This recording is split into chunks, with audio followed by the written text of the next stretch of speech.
Saudara-saudara yang dikasihi Tuhan, Shalom. Selamat berjumpa kembali dalam podcast kita hari ini.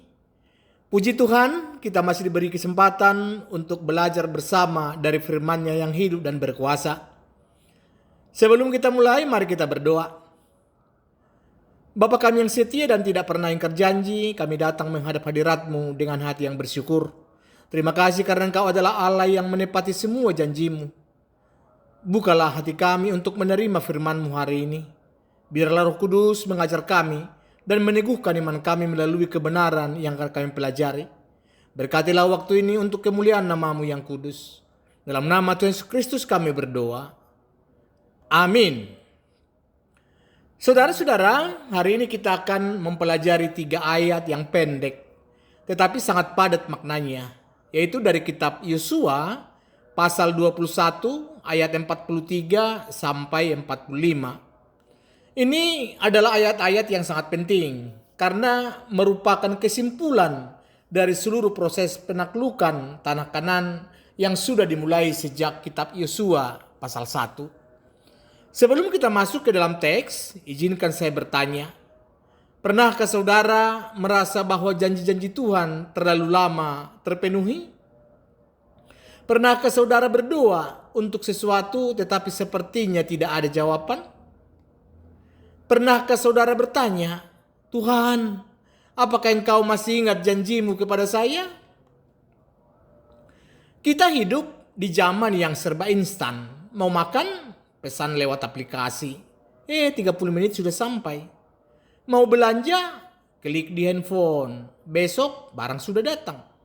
Mau kirim pesan, WhatsApp langsung terkirim dalam hitungan detik. Kita sudah terbiasa dengan kecepatan. Tetapi Allah tidak bekerja seperti aplikasi ojek online atau toko online. Allah bekerja menurut waktunya yang sempurna. Kadang-kadang Dia menjawab doa kita dengan cepat. Tetapi lebih sering Dia membuat kita menunggu bertahun-tahun, bahkan berpuluh-puluh tahun. Nasihat yang kita pelajari hari ini memberikan kepastian yang luar biasa. Allah tidak pernah ingkar janji. Semua janjinya pasti akan digenapi. Tidak ada satupun yang luput. Saudara-saudari, mari kita buka Alkitab kita. Yosua 21 ayat 43 sampai ayat 45. Saya akan membaca untuk kita.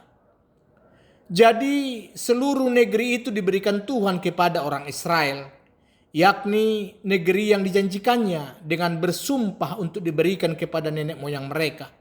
Mereka menduduki negeri itu dan menetap di sana. Dan Tuhan mengaruniakan kepada mereka keamanan ke segala penjuru.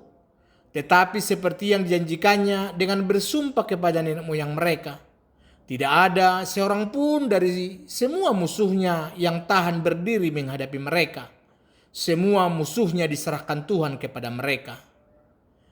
Dari segala yang baik yang dijanjikan Tuhan kepada kaum Israel, tidak ada yang tidak dipenuhi. Semuanya terpenuhi. Sampai di situ bacaan kita. Saudara-saudara, kita perlu melihat secara panjang janji Allah kepada bangsa Israel. Semua itu dimulai dengan Abraham. Jadi sekitar 2000 tahun yang sebelum Masehi, lebih dari 4000 tahun yang lalu, Allah memanggil Abraham keluar dari Ur Kasdim. Itu kalau kita lihat di Kejadian 12 ayat 1 dan 3. Di situ Allah berjanji, pergilah dari negerimu dan dari sanak saudaramu dan dari rumah bapamu ini ke negeri yang akan kutunjukkan kepadamu. Aku akan membuat engkau menjadi bangsa yang besar dan memberkati engkau serta membuat namamu masyhur dan engkau akan menjadi berkat.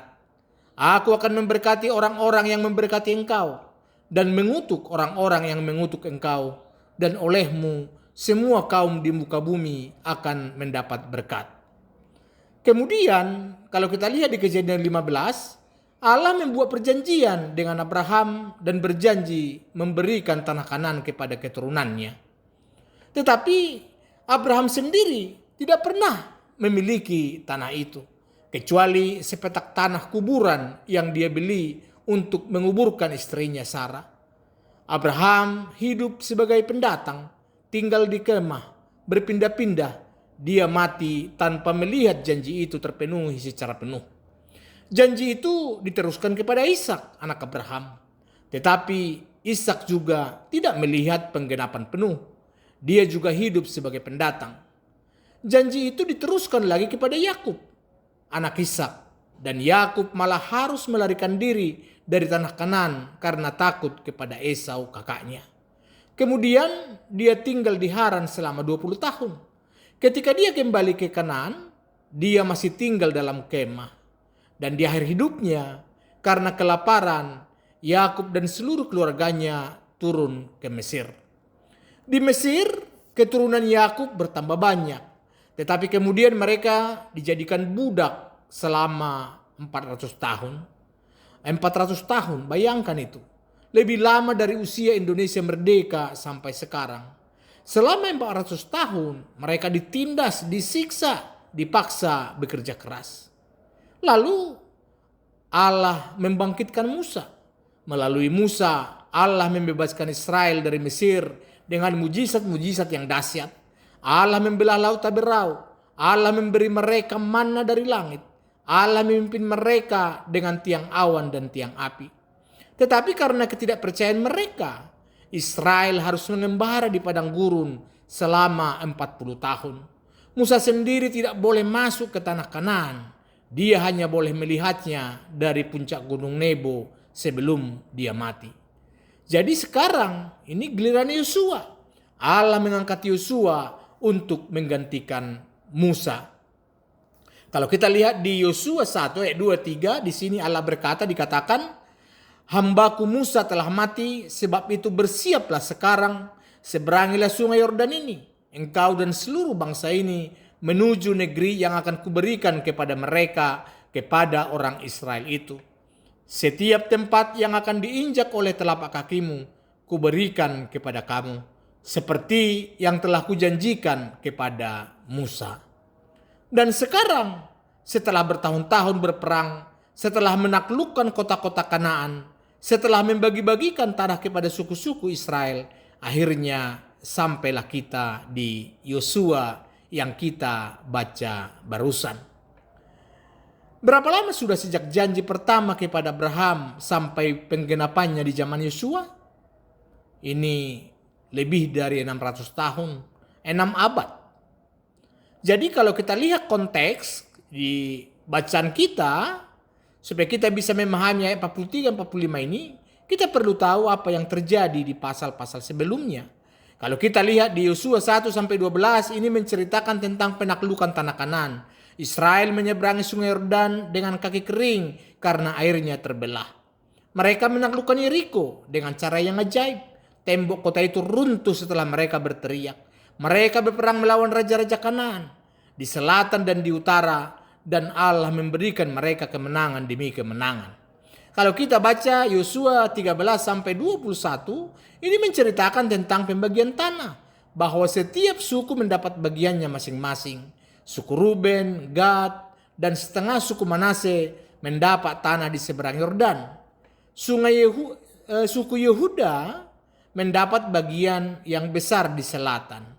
Suku Efraim, setengah suku Manase mendapat bagian di tengah. Suku-suku lainnya mendapat bagian mereka di utara. Bahkan suku Lewi yang tidak mendapat warisan tanah diberi 48 kota untuk tinggal. Dan sampailah kita di pasal 21 ayat 43-45, kesimpulan dari semua proses panjang ini. Ini adalah momen yang sangat penting. Ini adalah pengakuan resmi bahwa apa yang Allah janjikan ratusan tahun yang lalu sudah digenapi. Janji kepada Abraham sudah dipenuhi. Janji kepada Ishak sudah terpenuhi. Janji kepada Yakub sudah terpenuhi. Janji kepada Musa sudah terpenuhi. Saudara-saudara, sekarang mari kita masuk ke dalam teks ayat demi ayat. Saya akan membagi bacaan kita hari ini menjadi 3 bagian besar sesuai dengan 3 ayat.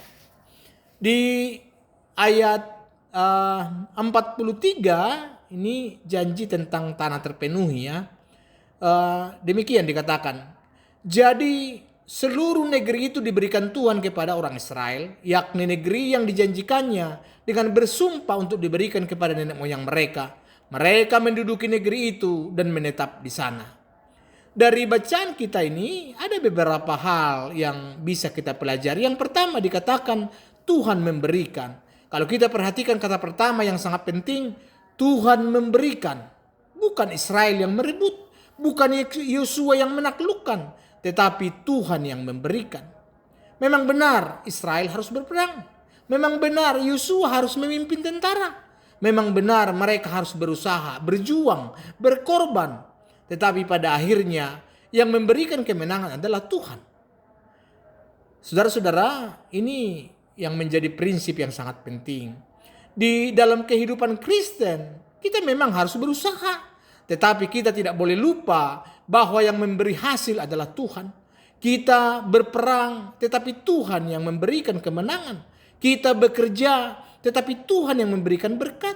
Kita melayani, tetapi Tuhan yang memberikan buah. Lalu yang bisa kita lihat lagi dikatakan seluruh negeri yang dijanjikannya.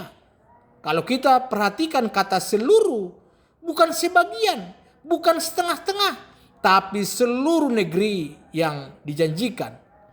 Allah berjanji akan memberikan tanah dari sungai Mesir sampai sungai Efrat. Di zaman Yosua, belum semua wilayah itu dikuasai sepenuhnya. Masih ada kantong-kantong perlawanan. Masih ada bangsa-bangsa yang belum diusir sepenuhnya. Tetapi kalau kita lihat di Yosua 21 ayat 43 mengatakan Allah sudah memberikan seluruh negeri itu. Apa maksudnya? Ada beberapa cara untuk memahami ini. Yang pertama, di dalam pengertian potensial, Allah sudah memberikan negeri itu. Sekarang tinggal Israel menduduki sepenuhnya. Seperti kita, misalnya kalau kita beli rumah, ya kita sudah punya surat kepemilikan. Tetapi mungkin masih ada beberapa ruangan yang perlu direnovasi. Mungkin ya penghuninya masih ada beberapa hari yang harus pindah. Yang kedua, dalam pengertian representatif, bahwa setiap suku sudah mendapat bagiannya masing-masing. Batas-batas sudah ditentukan, kota-kota sudah dibagi. Jadi dalam pengertian itu, bahwa seluruh negeri sudah diberikan. Yang ketiga, yang terpenting, ini menekankan kesetiaan Allah. Apa yang dijanjikan, dia penuhi.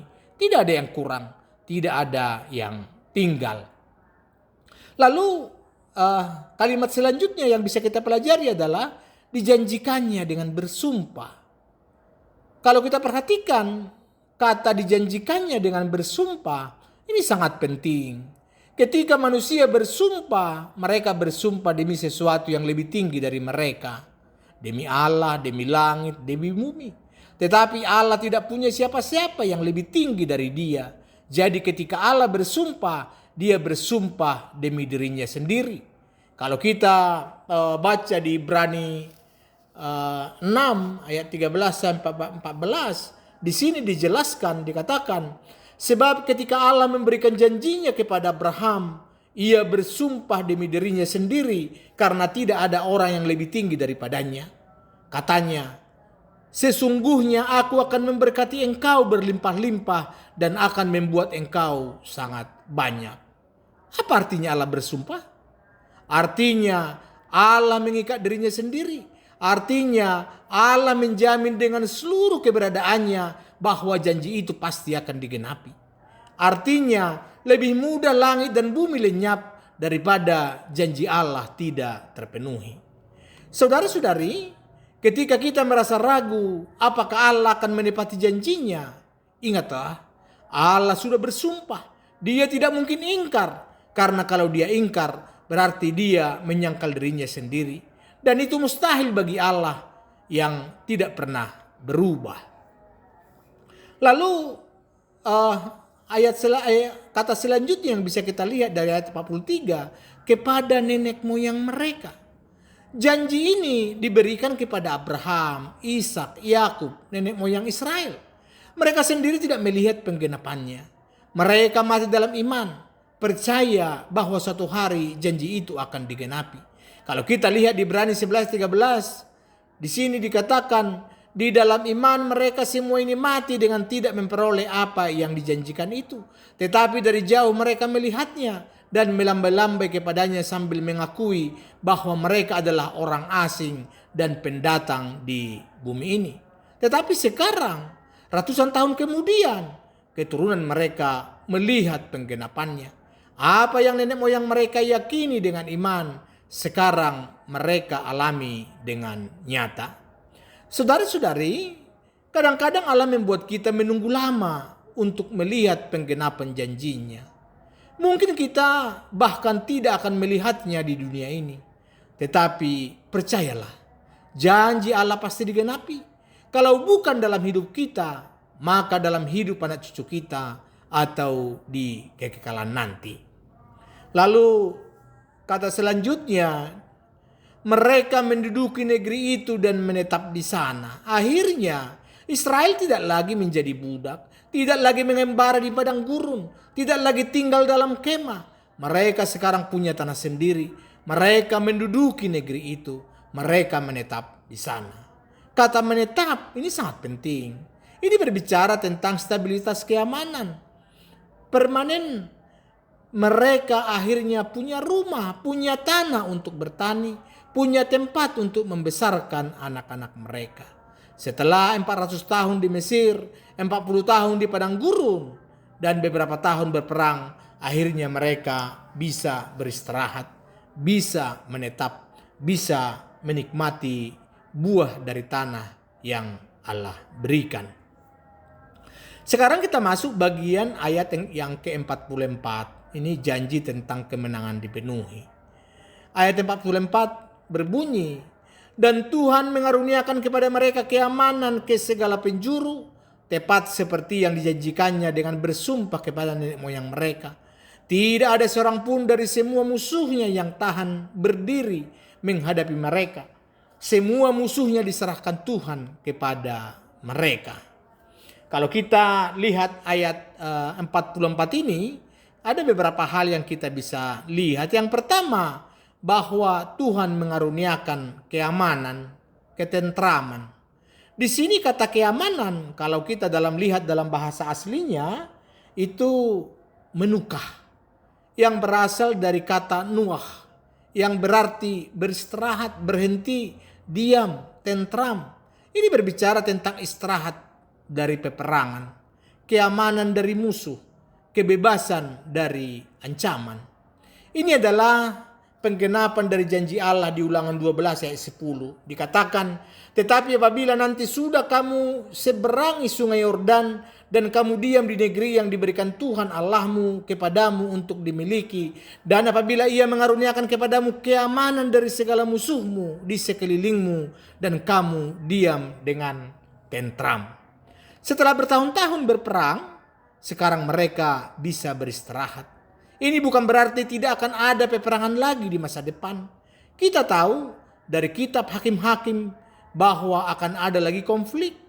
Tetapi untuk sementara waktu mereka menikmati damai dan ketentraman. Saudara-saudara, Allah tidak hanya memberikan kita tanah atau berkat-berkat jasmani, tetapi juga keamanan, ketentraman, damai sejahtera. Banyak orang punya kekayaan tetapi tidak punya damai. Banyak orang sukses tetapi gelisah. Tetapi Allah memberikan kedua-duanya, berkat dan damai sejahtera. Kalau kita lihat Filipi 4 ayat 7 dikatakan, damai sejahtera Allah yang melampaui segala akal akan memelihara hati dan pikiranmu dalam Kristus Yesus. Ini berkat yang selalu kita terima biasanya setiap hari Minggu. Lalu yang bisa kita lihat dari ayat 43 lagi, dari segala musuhmu di sekelilingmu. Ketentraman ini bukan hanya di satu tempat, tetapi di segala pihak. Dari utara, selatan, timur, barat, dari semua arah mereka aman. Ini penting karena tanah Kanaan itu dikelilingi oleh bangsa-bangsa yang kuat. Mesir di barat daya, bangsa-bangsa Aram di utara, Ammon dan Moab di timur, Edom di tenggara. Tetapi untuk sementara waktu, semua musuh itu diam.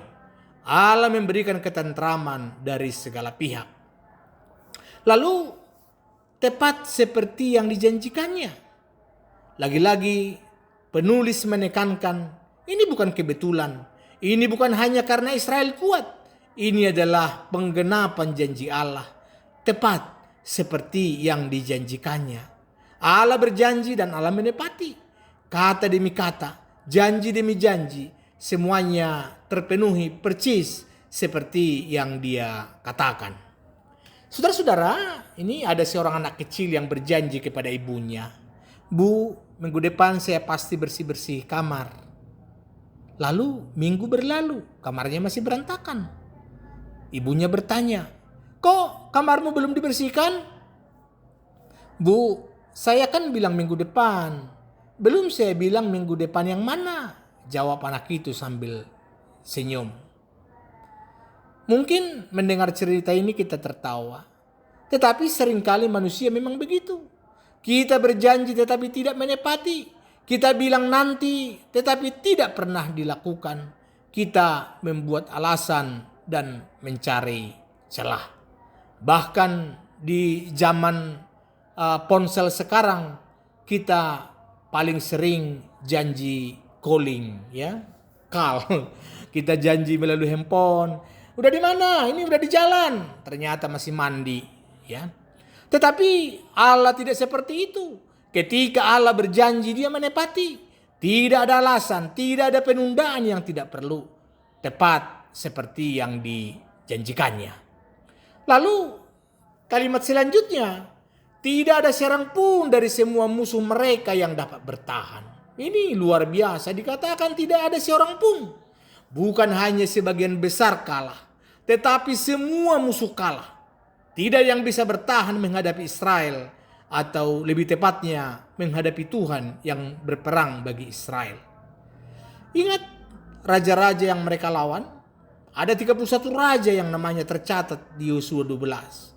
Ada Raja Yeriko, Raja Ai, Raja Yerusalem, Raja Hebron, Raja Yarmut, Raja Lakis, Raja Englon, dan seterusnya. Itu semua kalah. Bagaimana mungkin? Karena Tuhan yang berperang bagi mereka. Yosua 10 ayat 42 menjelaskan bahwa rahasia kemenangan ini, bahwa semua raja ini dengan negerinya direbut Yosua sekaligus. Sebab Tuhan Allah Israel berperang bagi Israel. Saudara-saudari, ketika kita berperang melawan dosa, melawan pencobaan, melawan iblis, ingat kita tidak sendirian. Tuhan berperang bagi kita. Roma 8 ayat 31 berkata, "Jika Allah di pihak kita, siapakah yang akan melawan kita?" 1 Yohanes 4 ayat 4 berkata, "Sebab Ia yang ada di dalam kamu lebih besar daripada dia yang ada di dalam dunia." Jangan takut dengan musuh-musuh rohani kita. Jangan takut dengan pencobaan yang datang. Allah yang berperang bagi kita jauh lebih kuat dari semua kekuatan yang melawan kita. Lalu yang kalimat selanjutnya, Tuhan menyerahkan semua musuh mereka ke dalam tangan mereka. Lagi-lagi ditekankan Tuhan yang menyerahkan, bukan kehebatan Israel, bukan strategi Yosua, tetapi kuasa Tuhan. Ini mengingatkan kita pada janji Allah di Yosua 1 ayat 5. "Seorang pun tidak akan dapat bertahan menghadapi engkau seumur hidupmu, seperti aku menyertai Musa. Demikianlah aku akan menyertai engkau. Aku tidak akan membiarkan engkau dan tidak akan meninggalkan engkau." Dan janji itu terbukti benar. Ingat, Tuhan setia. Sekarang kita masuk ke ayat 45. Ini kesimpulan ya, bahwa tidak ada satupun janji yang luput. Jadi ayat 45 ini sangat penting. Ini adalah kesimpulan dari seluruh bagian. Bahkan kesimpulan dari seluruh proses yang dimulai sejak Abraham. Kalau kita baca, dari segala yang baik yang dijanjikan Tuhan kepada kaum Israel, tidak ada yang tidak terpenuhi. Semuanya terpenuhi. Dari ayat ini yang kita lihat yang pertama adalah dari segala yang baik yang dijanjikan. Berapa banyak janji Allah yang diberikan kepada Israel? Ratusan? Ribuan? Janji untuk membuat mereka menjadi bangsa yang besar. Janji untuk memberkati mereka. Janji untuk memberikan mereka tanah. Janji untuk mengalahkan musuh-musuh mereka. Janji untuk tinggal di tengah-tengah mereka. Janji untuk menjadi Allah mereka dan mereka menjadi umatnya. Dan semua janji itu adalah janji yang baik. Janji yang penuh dengan kebaikan Allah. Kasih karunia Allah. Kemurahan Allah. Saudara-saudara, coba pikirkan. Berapa banyak janji Allah dalam Alkitab? Ada yang menghitung lebih dari 3.000 janji. Janji tentang pengampunan dosa, janji hidup kekal, janji tentang Roh Kudus, janji kekuatan dalam pencobaan, hikmat, damai sejahtera, pemeliharaan, penyertaan, kedatangan Kristus kembali. Waduh, dan masih banyak lagi. Dan semuanya adalah janji yang baik untuk kebaikan kita, untuk kemuliaannya. Lalu kalimat selanjutnya, tidaklah ada yang tidak dipenuhi. Ini adalah pernyataan yang absolut. Tidak ada pengecualian, tidak ada yang gagal, tidak ada yang luput. Kalau dalam bahasa Ibrani, ini adalah pernyataan yang sangat kuat. Dikatakan, lo napal dabar ehad. Tidak jatuh satu perkataan pun. Setiap kata yang Allah ucapkan berdiri teguh. Tidak ada yang jatuh ke tanah. Tidak ada yang tidak terjadi. Saudara-saudara, coba bandingkan dengan manusia. Kita sering berjanji tetapi tidak menepati. Kita bilang nanti saya hubungi kembali, tetapi lupa. Kita bilang besok saya datang, tetapi tidak jadi. Kita bilang saya pasti akan lakukan, tetapi tidak ada tindak lanjut. Tetapi Allah tidak ada satu kata pun yang jatuh. Semua janjinya pasti terpenuhi. Kalau kita lihat satu Raja-Raja 8 ayat 56, ini menggemakan hal yang sama. Ketika Salomo meresmikan bait suci, dia berkata, terpujilah Tuhan yang memberikan tempat perhentian kepada umatnya Israel, tepat seperti yang difirmankannya, dari segala yang baik yang telah dijanjikannya dengan perantaraan Musa hambanya, tidak ada satupun yang tidak dipenuhi. Semua janji Allah di dalam Kristus adalah iya dan amin. Pasti dapat dipercaya, tidak bisa dibatalkan. Lalu kata selanjutnya, semuanya terpenuhi. Kata penutup ini sangat final, semuanya terpenuhi. Apa yang Allah janjikan ratusan tahun yang lalu kepada Abraham, sekarang sudah terjadi. Apa yang dijanjikan kepada Ishak sudah terjadi. Apa yang dijanjikan kepada Yakub sudah terjadi. Apa yang dia janjikan kepada Musa sudah terjadi. Tidak ada yang tertunda selamanya. Tidak ada yang terlupakan. Semuanya pada waktu yang tepat menurut rencana Allah yang sempurna telah terjadi.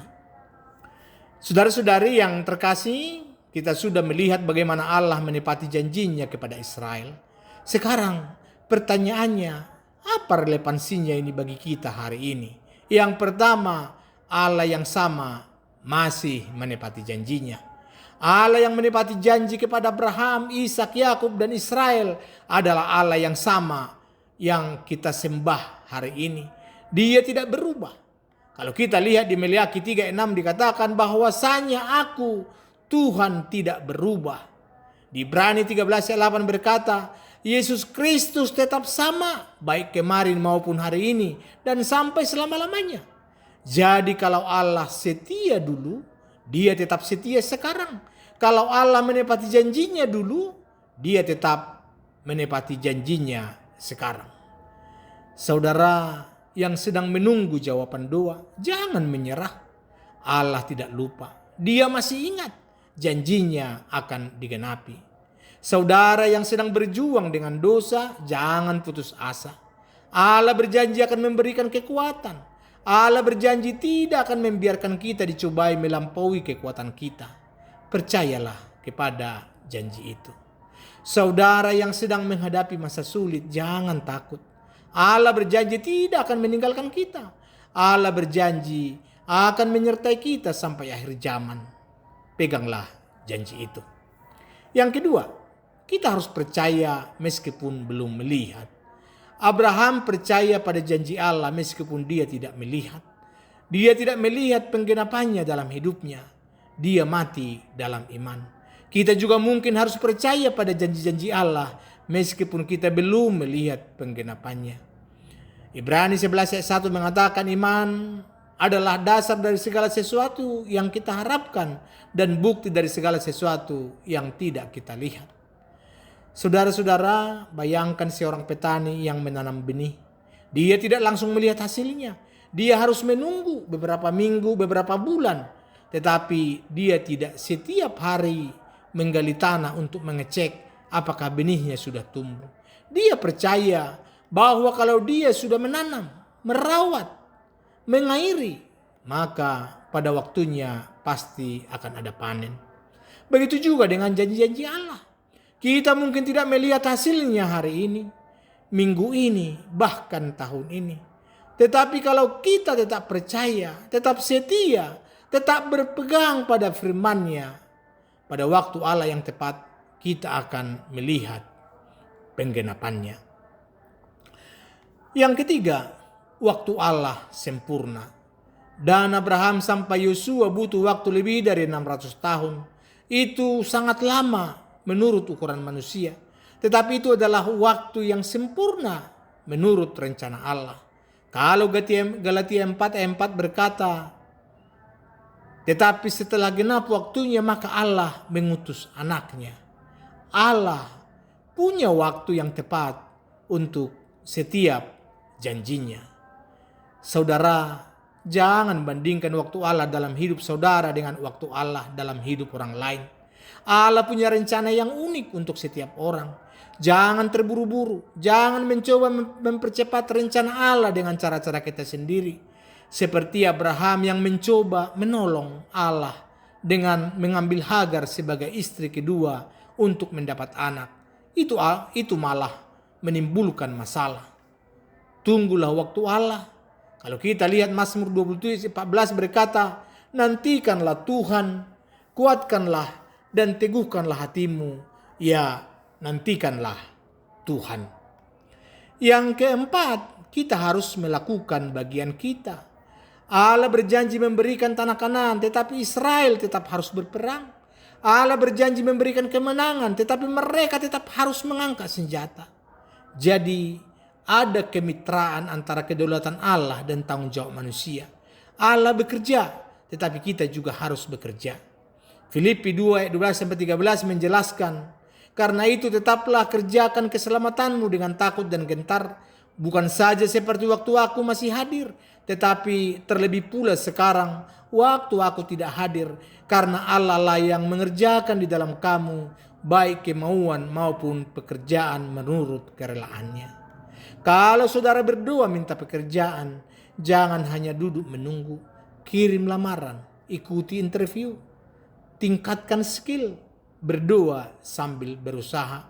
Kalau saudara berdoa minta kesembuhan, jangan hanya berdoa. Pergi ke dokter, minum obat, jaga kesehatan, tetap olahraga, berdoa sambil bertanggung jawab atas tubuh yang Allah berikan. Kalau saudara berdoa supaya anak-anak bertumbuh dalam iman, jangan hanya berdoa. Ajar firman Tuhan kepada mereka, bawa mereka ke gereja. Teladan hidup kudus di hadapan mereka, berdoa sambil mendidik. Yang kelima, ingatlah semua yang Allah sudah lakukan. Kalau kita lihat di Yosua 21:43-45 ini adalah momen mengingat. Israel diminta untuk melihat ke belakang dan mengakui semua yang Allah sudah lakukan. Kita juga perlu melakukan hal yang sama. Buatlah batu peringatan seperti yang Israel lakukan di Sungai Yordan. Ini bisa dalam bentuk jurnal, tulisan bagaimana Allah sudah menjawab dua-dua saudara. bagaimana Allah sudah menolong saudara melewati masa-masa sulit. Ketika saudara merasa down atau mulai meragukan kesetiaan Allah, bukalah jurnal itu. Baca lagi semua yang Allah sudah lakukan. Itu akan menguatkan iman saudara.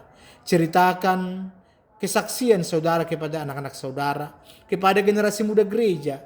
Seperti kita lihat di Mazmur 78 ayat 4, kami tidak hendak sembunyikan kepada anak-anak mereka, tetapi kami akan ceritakan kepada angkatan yang kemudian puji-pujian kepada Tuhan dan kekuatannya dan perbuatan-perbuatan ajaib yang telah dilakukannya.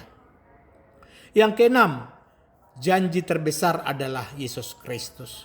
Semua janji Allah pada akhirnya mengarah kepada satu janji terbesar, Yesus Kristus.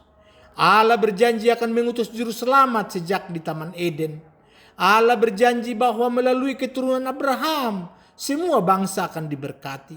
Semua janji itu digenapi dalam Kristus. Dan dalam Kristus kita menerima semua janji Allah.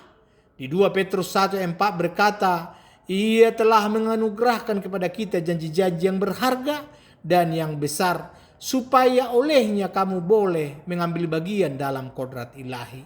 Kalau kita lihat janji-janji itu, termasuk pengampunan dosa, hidup kekal, Roh Kudus yang tinggal dalam kita, tidak ada penghukuman lagi, pemeliharaan Allah, kekuatan dalam pencobaan, damai sejahtera, jawaban doa, tubuh kebangkitan, kehidupan kekal di surga. Semua janji itu pasti akan digenapi, sama pastinya dengan janji-janji Allah kepada Israel yang sudah kita pelajari hari ini. Saudara-saudara yang terkasih, kita hidup di dunia yang penuh dengan janji-janji yang tidak ditepati. Politisi berjanji tetapi ingkar. Teman berjanji tetapi mengecewakan. Bahkan kadang-kadang kita sendiri berjanji tetapi tidak menepati. Tetapi di tengah dunia yang tidak bisa dipercaya ini, ada satu pribadi yang selalu setia, Tuhan Allah kita. Dia berjanji dan dia menepati. Tidak ada satu kata pun dari janjinya yang jatuh ke tanah. Semuanya pasti akan terjadi. Dari bacaan kita hari ini memberikan kesaksian yang kuat dari segala yang baik yang dijanjikan Tuhan kepada kaum Israel. Tidak ada yang tidak dipenuhi, semuanya terpenuhi. Kalau Allah setia kepada Israel, Dia pasti setia kepada kita. Kalau Allah menepati janjinya kepada Abraham, Ishak, Yakub dan Musa, Dia pasti akan menepati janjinya kepada kita yang percaya kepada Yesus Kristus. Jadi mari kita percayalah pada janji-janji Allah. Meskipun kita belum melihat penggenapannya. Iman bukan melihat baru percaya, tetapi percaya meskipun belum melihat. Bersabarlah menunggu waktu Allah. Jangan terburu-buru, jangan mencoba menolong Allah dengan cara-cara kita sendiri. Tunggu waktunya yang sempurna. Lakukan bagian kita. Sambil menunggu janji Allah digenapi, kita tetap harus berusaha, berjuang, bekerja, dan hidup dalam ketaatan. Ingatlah apa yang Allah sudah lakukan. Jangan cepat lupa. Tuliskan berkat-berkat Allah. Ceritakan kesaksian kita. Itu akan menguatkan iman kita dan iman orang lain. Berpeganglah pada Kristus. Dia adalah janji terbesar Allah. Di dalam Dia semua janji Allah adalah iya dan amin. Di dalam Dia kita sudah menerima yang terbesar, hidup kekal dan persekutuan dengan Allah. Suatu hari nanti, ketika kita sudah melewati seluruh perjalanan hidup kita di dunia ini dan sampai di rumah Bapa, kita akan melihat ke belakang dan bersaksi seperti Yosua. Dari segala janji yang baik yang telah diucapkan Tuhan kepada saya, tidaklah ada yang tidak dipenuhi. Semuanya telah terjadi. Amin. Biarlah demikian. Mari kita berdoa. Bapa kami yang setia, yang tidak pernah ingkar janji, kami bersyukur untuk firman-Mu yang begitu menghiburkan hari ini. Terima kasih karena Engkau adalah Allah yang menepati semua janji-Mu. Tidak ada satu kata pun yang jatuh ke tanah. Semuanya pasti akan terjadi. Terima kasih untuk semua janji yang sudah Engkau genapi dalam hidup kami. Terima kasih untuk keselamatan yang kami terima melalui Yesus Kristus. Terima kasih untuk pemeliharaan-Mu selama ini. Terima kasih untuk penyertaan-Mu yang tidak pernah berhenti. Ampunilah kami ketika kami meragukan kesetiaan-Mu. Ampunilah ketika kami tidak sabar menunggu waktu-Mu. Ampunilah ketika kami mencoba menolong Engkau dengan cara-cara kami sendiri yang bodoh. Kuatkanlah iman kami untuk percaya pada janji-janji-Mu, meskipun kami belum melihat penggenapannya. Ajarlah kami untuk bersabar menunggu waktu-Mu yang sempurna. Tolonglah kami untuk setia melakukan bagian kami sambil percaya bahwa Engkau yang akan memberikan hasil. Biarlah hidup kami ini menjadi kesaksian tentang kesetiaan-Mu, sehingga orang lain melihat dan percaya bahwa Engkau adalah Allah yang hidup, Allah yang setia, Allah yang menepati semua janjinya. Dan suatu hari nanti, ketika kami sampai di rumah kekal, biarlah kami boleh bersaksi dari segala janji yang baik yang telah diucapkan Tuhan. Tidak ada yang tidak terpenuhi, semuanya telah terjadi. Dalam nama Tuhan Yesus Kristus, janji yang hidup dan yang terbesar, kami berdoa. Amin. Tuhan Yesus memberkati kita semua. Shalom. Selamat jumpa di podcast berikutnya.